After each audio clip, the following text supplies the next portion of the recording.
ಯಾರವಳು, ಎಲ್ಲಿವಳು, ಯಾಕೆ ಬಂದಿದ್ದು? ಅಣ್ಣ, ಓ, ಅವಳ ಪರಿಚಯ ಇಲ್ಲ ನಿನಗೆ? ನಾನು ನೋಡ್ತಾ ಇರೋದು ಮೊದಲ ಬಾರಿ. ಸತ್ಯ ಹೇಳ್ತಿರೋದು ನೀನು? ಹೌದು ಅಣ್ಣ, ಓ. ಈಗಷ್ಟೇ ಚೇತರಿಸಿಕೊಳ್ತಾ ಇದ್ದೀಯಾ?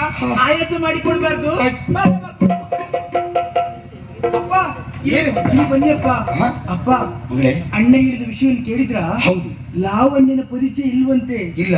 ಮಾಲಿನಿಯ ಬಗ್ಗೆ ಮಾತನಾಡ್ತಿದ್ದಾನೆ. ಸತ್ಯ. ಹಿಂದಿನದೆಲ್ಲ ಅಣ್ಣನಿಗೆ ನೆನಪೋಗಿದೆ. ಮರ್ತೋಗಿದೆಯಲ್ಲ. ಹಿಂದಿನ ಜ್ಞಾಪಕ ಶಕ್ತಿಯನ್ನೇ ಕಳೆದುಕೊಂಡಿದ್ದಾನೆ. ಹೌದು ಮಗಳೇ. ಅಪ್ಪ, ಮಗಳೇ, ಇದೇ ಸರಿಯಾದ ಸಮಯ ಹಾ. ಲಾವಣ್ಯನನ್ನು ಅರಮನೆಯಿಂದ ಹೊರಗಡೆ ಕಳಿಸುವುದಕ್ಕೆ. ಅವಳನ್ನು ನಾನ್ ಕಳಿಸ್ತೇನೆ. ಹಾ. ನೀವು ಒಂದು ಮಾತಾಡಬಾರ್ದು, ಏನೂ ಮಾತಾಡ, ಸುಮ್ಮನೆ ನಿಂತ್ಕೊಳ್ಬೇಕು. ಬನ್ನಿ ಅಪ್ಪ.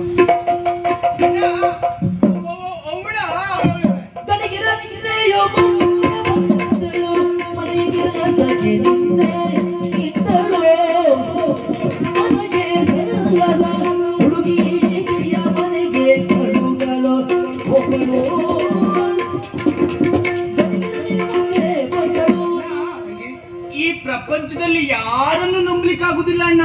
ಹಾಗೆ ತಂಗಿ, ಕೆಲವು ಸಾರಿ ನಮ್ಮ ಎಡಬಲವನ್ನೇ ನಮಗೆ ನಂಬಲಿಕ್ಕೆ ಆಗುದಿಲ್ಲ ಅಲ್ವಾ? ಅದಕ್ಕೆ ಸಾಕ್ಷಿ ಓ ಇವಳೇ ಆಗಿದ್ದಾಳೆ. ಅವಳ? ಹೌದು. ಹೇಗೆ? ಮೊನ್ನೆ ದಿವಸ ನಮ್ಮ ಮನೆಗೆ ಬಂದವಳು. ಮೊನ್ನೆ ಬಂದದ್ದ? ಹೇ, ಮಧ್ಯ ಮಾತಾಡ್ಬೇಡ, ನಾನು ಅಣ್ಣನಿಗೆ ಹೇಳ್ತಾ ಇದ್ದೇನಲ್ಲ, ಸುಮ್ನೆ ನಿಂತ್ಕೊಳ್ಬೇಕು. ಹೌದು ಅಣ್ಣ, ಬಂದವಳು ನನ್ನ ಅಪ್ಪನಲ್ಲಿ ಕೇಳಿದ್ಲು, ಏನಂತ? ನಾನೊಬ್ಳು ಅನಾಥೆ, ನನಗೆ ಆಶ್ರಯ ಬೇಕು ಅಂತ ಕೇಳಿದ್ಲಣ್ಣ. ಅಪ್ಪ ಆಶ್ರಯ ಕೊಟ್ಟಿರ್ಬೇಕು. ಎಡಬಲ ನಂಬೇಡಿ, ಎಡಬಲ ನಂಬೇಡಿ. ಅಣ್ಣ, ಅಪ್ಪನ ಮನಸ್ಸು ಕರಗಿತು, ಆಶ್ರಯ ಕೊಟ್ರು. ಆಶ್ರಯ ಕೊಟ್ಟ ಮೇಲೆ ಗೊತ್ತಾಯ್ತಣ್ಣ, ಏನಂತ? ಅವಳೊಬ್ಳು ವೇಷ ಅಂತ. ಅಯ್ಯಯ್ಯೋ, ಮಾತಾಡ್ಲಿಕ್ಕಿಲ್ಲ. ನಿನ್ ಬಗ್ಗೆ ನನ್ನ ಅಣ್ಣನಲ್ಲಿ ಹೇಳ್ತಾ ಇದ್ದೇನೆ, ಸುಮ್ನೆ ನಿಂತ್ಕೊಳ್ಬೇಕು. ಅಣ್ಣ, ಆಮೇಲೆ ನೀನೇ ಯೋಚನೆ ಮಾಡು. ಹೇಳು. ಮರ್ಯಾದಸ್ಥರು ಇರುವಂತ ಈ ಮನೆಯಲ್ಲಿ ವೇಷಾದವಳು ಇರುವುದು ಸರಿ ಅಣ್ಣ? ಅಯ್ಯೋ, ನಮ್ಮದವ್ರ ಮನೆ ಅಲ್ಲ. ಹೌದು. ಅದ್ರಲ್ಲೂ ನೀನು ಮದುವೆ ಆಗ್ಲಿಕ್ಕಿದ್ದಿ. ಹೌದು. ನೋಡಿದವರೆಲ್ಲ ನನ್ನ ಬಗ್ಗೆ ಏನ್ ಹೇಳಲಿಕ್ಕಿಲ್ಲ. ಇಟ್ಕೊಳ್ಳು ಸರಿಯಲ್ಲ. ಅಟ್ ಒಂದ್ ಕೆಲಸ ಮಾಡ್ಬೇಕಣ್ಣ. ಏನ್ ಮಾಡುವ? ಅವಳಿಗೆ ಎಷ್ಟು ಹಣ ಬೇಕು ಅಷ್ಟು ಕೊಟ್ಟು ಕೊಟ್ಟು ಅರಮನೆಯಿಂದ ನೀನೇ ಕಳಿಸಿ ಬಿಡ್ತೀಯಾ? ಆಯ್ತಾಯ್ತು. ಮಗನ ವಂಶಿ, ಅವಳು ಏನು ಕೇಳ್ತಾಳ ಅಷ್ಟು ಕೊಟ್ಟು ಕಳಿಸುವಂತ ಹೊಣೆಗಾರಿಕೆ ನಿನ್ನದು ಮಗನ. ನಾನು ನೋಡಿಕೊಳ್ತೇನಪ್ಪ. ನೋಡಮ್ಮ, ನೀನ್ ಯಾರು ಅಂತ ನನಗೆ ಗೊತ್ತಿಲ್ಲ. ಅಪ್ಪ ಮತ್ತೆ ತಂಗಿ ಹೇಳಿದ ಮೇಲೆ ಗೊತ್ತಾಯ್ತು. ನೀನ್ ಇಲ್ಲಿರುವುದು ಯಾಕೋ ನಮ್ಮ ಮನಸ್ಸಿಗೆ ಇಷ್ಟವಾಗುವುದಿಲ್ಲ. ಗಣಿಕೆಯ ಕೆಲವು ಬೇಕಾದಂತ ನೀನು ನಮ್ಮ ಮನೆಯಲ್ಲಿ ಇದ್ರೆ ನಾಳೆ ದಿವಸ ನಮ್ಮ ಕುರಿತಾಗಿ ತಪ್ಪು ಕೇಳ್ತಾರೆ. ನೀನ್ ಇಲ್ಲಿ ಹೊರಟು ನಿನಗೆ ಯಾರು ಬೇಕು ಅಂತ ಕೇಳು, ಕೊಡಿಸುತ್ತ ವ್ಯವಸ್ಥೆ ಮಾಡ್ತೇನೆ. ಆ ಕಡೆ ಕೊಡ್ತಾರೆ, ಆಯ್ತಾ?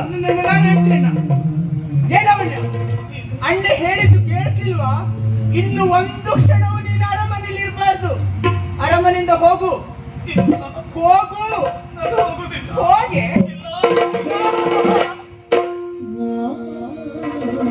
ಏಲವಣ್ಣ, ನಾನ್ಯಾರು ಗೊತ್ತಾಯ್ತಾ? ವಂದನ. ನನ್ನಲ್ಲಿ ದ್ವೇಷ ಕಟ್ಟಿಕೊಂಡಿ ಅಂತಾದ್ರೆ ಸೇರ್ತಿಯ ಸ್ಮಶಾನ. ನೆನಪಿಟ್ಟುಕೋ. ಹೋಗು, ಹೋಗು, ಹೋಗು.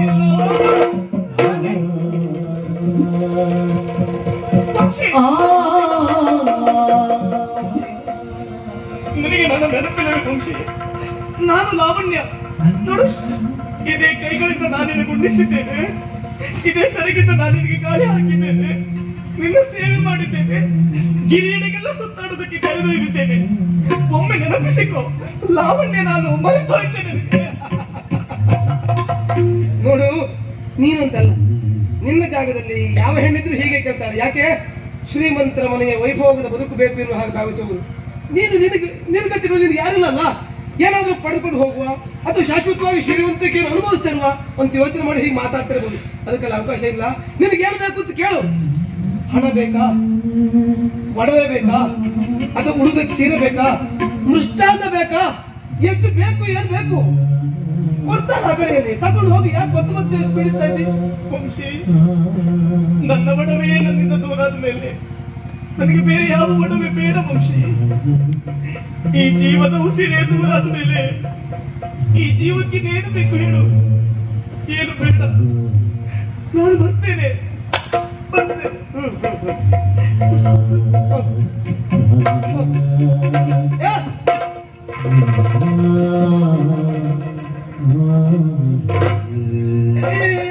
ಏನಿಲ್ಲ, ಕೊಟ್ಟದ್ದು ಕಡಿಮೆ ಆಗುತ್ತದೆ, ಹೆಚ್ಚು ಕೇಳು, ಕೊಡ್ತಾರೆ ಅಂತ ಹೇಳಿದೆ, ಅದಕ್ಕೆ ಕರೆದೆ.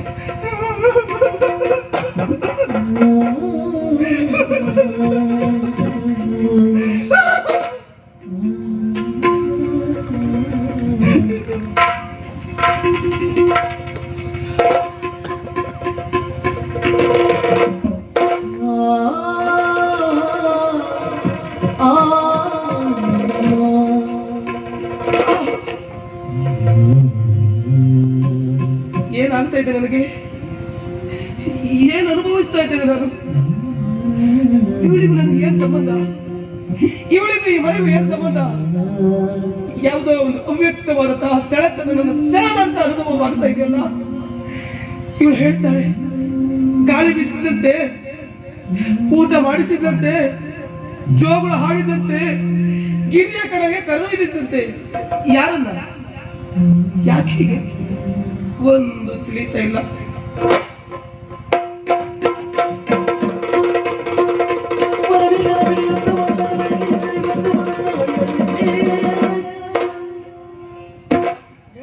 ನಿನಗೊಂದು ದೊಡ್ಡ ನಮಸ್ಕಾರ. ಯಾಕೆ? ಸಾವಾಸ ಮಾಡಬಾರ್ದಿತ್ತು. ಯಾಕೆ? ಅಲ್ಲದೆ ಹೋದ್ರೆ ಅರಮನೆಯಲ್ಲಿದ್ದಂತ ಒಡವೆ ಹಣವನ್ನೆಲ್ಲ ತಂದು ನಿನ್ನ ಕಾಲಿಗೆ ಸುತ್ತಿದ್ದೇನೆ. ಇನ್ನು ಉಂಟಾ?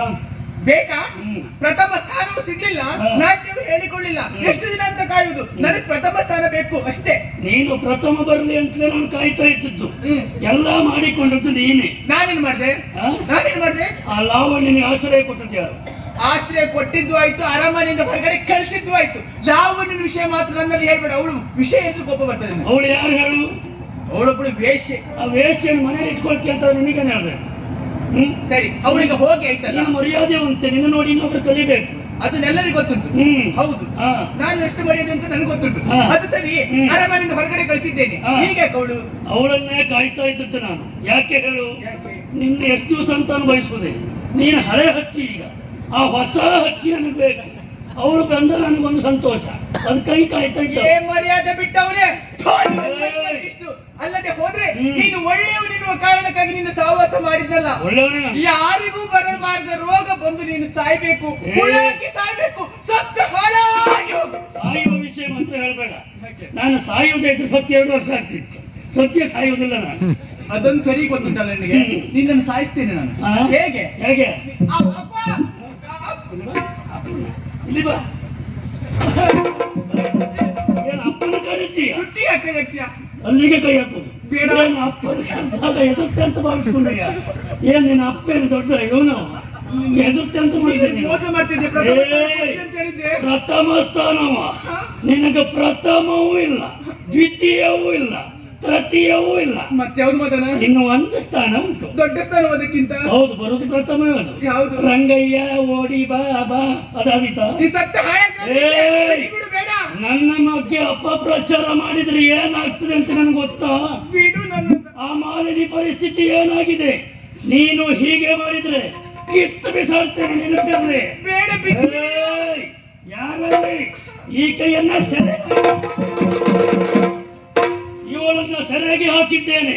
ಸರಪಂಚನಿಗೆ ಲೇಖನ ಬರೀದ್ದೇನೆ. ಲಾವಣ್ಯನನ್ನ ಕಳುಹಿಕೊಟ್ರೆ ಇವಳನ್ನ ಬಂಧನದಿಂದ ಬಿಡಿಸುತ್ತೇನೆ. ಇಲ್ಲದೆ ಹೋದ್ರೆ ಅಲ್ಲೇ ಸಾಯ್ಬೇಕು ಇವಳು. ನಾನ್ಯಾರು? ಚಂದ್ರ, ಮಾತನ ಚಂದ್ರ.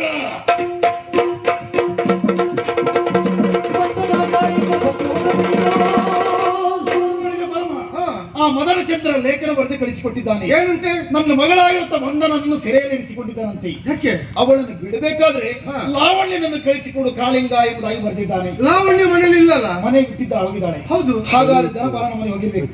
ಅಲ್ಲಿ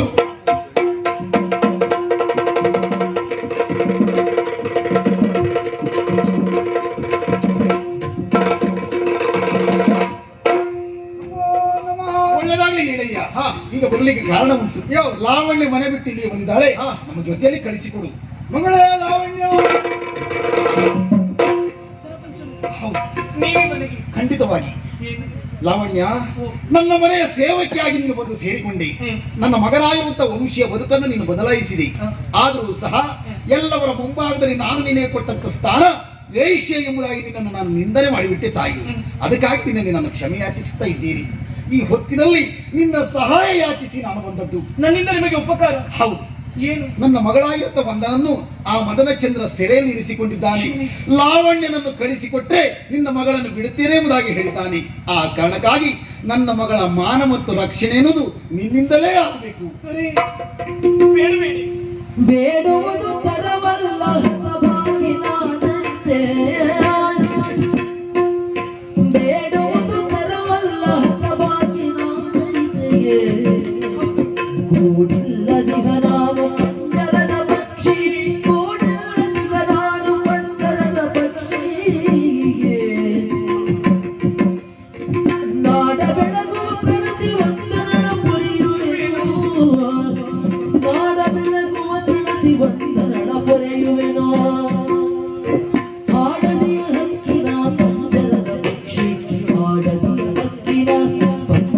ಮರದ ಪಕ್ಷಿ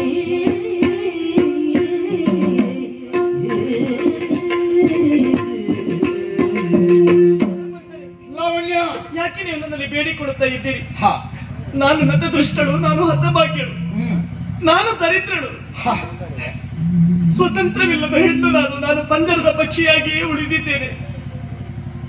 ನಾನು ವೇಶ್ಯ ಮಹಾರಾಜ. ಧನಪಾಲ ಹಣಕ್ಕಾಗಿ ನಿಮಗೆ ಮಾರಾಟ ಮಾಡಿದ ನನ್ನನ್ನು ಯಾಕಾಗಿ? ನಾನು ಗಡಿಗೆಯಾದದಕ್ಕಾಗಿ. ನನ್ನ ಜೀವದ ಉಸಿರು ಅಂತ ತಿಳಿದುಕೊಂಡಂತ ನನ್ನ ವಂಶಿ ಮನೆಯಿಂದ ಹೊರಗಟ್ಟಿ ಬಿಟ್ಟ.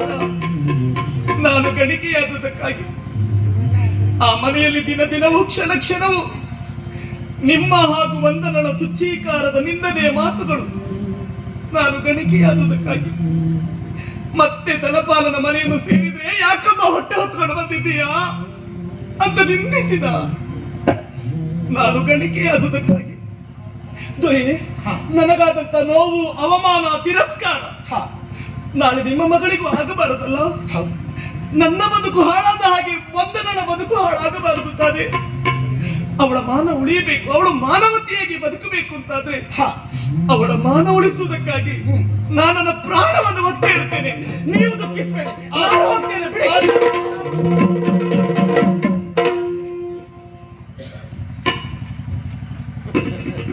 ಒಂದು ಹಾರ ಎಲ್ಲಿಂದ ಬಂತು ಸ್ವಾಮಿ? ಇದಕ್ಕೂ ಕಾರಣ ಉಂಟು. ಹೌದಾ? ಕೆಲವು ವರ್ಷದ ಹಿಂದೆ ಹಾಳುಗುಡಿಯ ದಾರಿಯಿಂದ ಬರುವಂತಹ ಹೊತ್ತಿಗೆ ಮಗುವೊಂದು ಅಳುವುದನ್ನ ಕೇಳಿಸಿಕೊಂಡೆ. ಹೋಗಿ ನೋಡ್ತೇನೆ, ಹೆಣ್ಣು ಮಗು, ಪಕ್ಕದಲ್ಲಿಯೇ ಈ ಕಂಠಿ ಹಾರ. ಹಾಗಾದ್ರೆ ಕಂಠಿ ಹಾರವನ್ನು ತೆಗೆದುಕೊಂಡು ಮಗುವನ್ನಲ್ಲಿ ಬಿಟ್ಟು ಬರೋಣವೇ ಮನಸ್ಸು ಮಾಡಿದವ ನಾನು. ಆದ್ರೆ ಯಾಕೋ ಮನ ಒಪ್ಪಲಿಲ್ಲ. ಮಗುವಿನ ಬಾಳು ಹಾಳಾಗಬಾರದು ಎನ್ನುವಂತ ಉದ್ದೇಶದಿಂದ ಆ ಮಗುವನ್ನ ಎತ್ತು ತಂದು ಲಾವಣ್ಯ ಎನ್ನುವುದಾಗಿ ಹೆಸರನ್ನಿಟ್ಟು ಸಾಕಿ ಸಲಹಿದವನೇ ನಾನು. ಆ ಹಾಳುಗುಡಿಯಲ್ಲಿ ಇದ್ದಂತಹ ಮಗು ಇದೇ ಲಾವಣ್ಯ. ಲಾವಣ್ಯ ಕಾಳಿಂಗ ಹಾಳಾಗಿದೆ ಧರ್ಮನಿಧಿಯ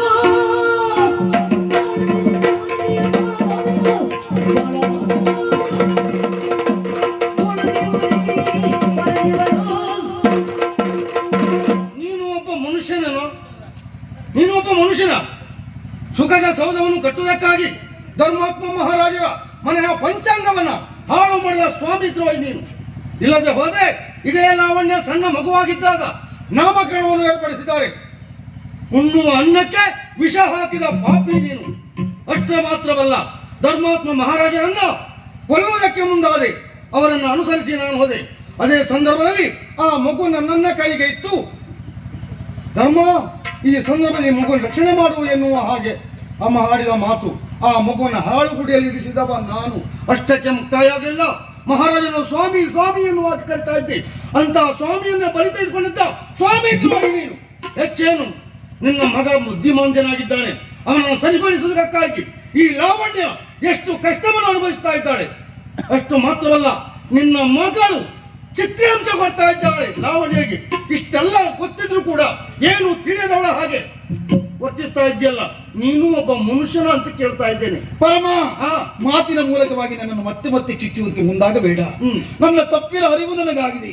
ಈ ಕಾಳಿಂಗರ ಬದುಕಿನಲ್ಲಿ ಮಾಡಿದೆಲ್ಲ ತಪ್ಪು ತಪ್ಪು ತಪ್ಪು. ಆ ಪಾಪದ ಪ್ರಜ್ಞೆ ಈಗ ನನಗೆ ಕಾಡ್ತಾ ಉಂಟು.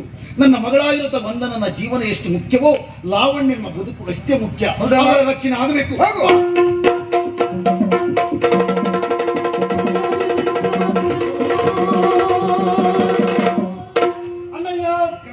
ಆರೋಗ್ಯದಲ್ಲಿ ಹೇಗಿದ್ದೀಯಾ? ಚೇತರಿಸಿಕೊಂಡಿದ್ದೇನೆ.